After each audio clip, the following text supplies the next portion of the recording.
This product was made in the United States of America. Over the last 40-some years, I've used several store-bought sanding blocks and found something wrong with all of them.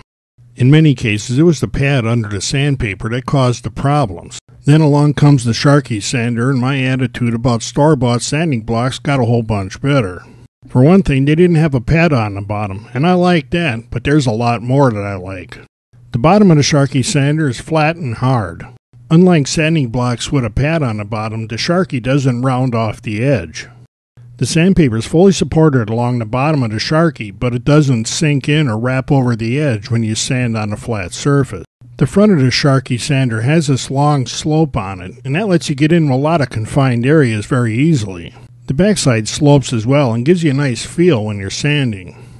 The back end of the sander has a 90-degree corner on top and a large radius at the bottom. I found all of the surfaces and corners on this sander to be more useful than I thought in the shop.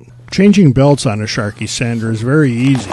Open the tension lever and it actually shortens the sander body enough so the belt comes off very easily.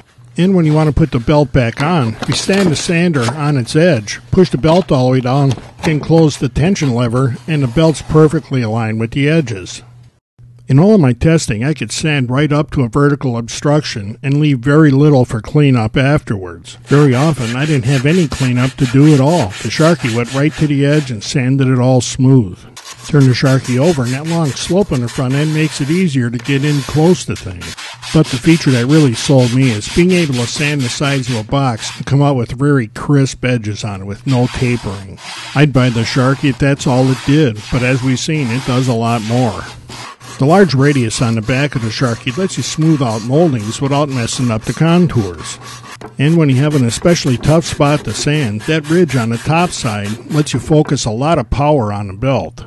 And if you wear that spot out of the belt, you just flip the lever, rotate the belt a little bit, and retension the lever, and you got a new spot to sand with. So if you want to use a sanding block from time to time and want one that doesn't work against you, you need to check out the Sharkee sander. I'm usually not too impressed by anything that doesn't have a motor on it, but the Sharkee sander did impress me. All of that and the Sharkee sander is made in America. That covers all the bases on my tool buying decisions.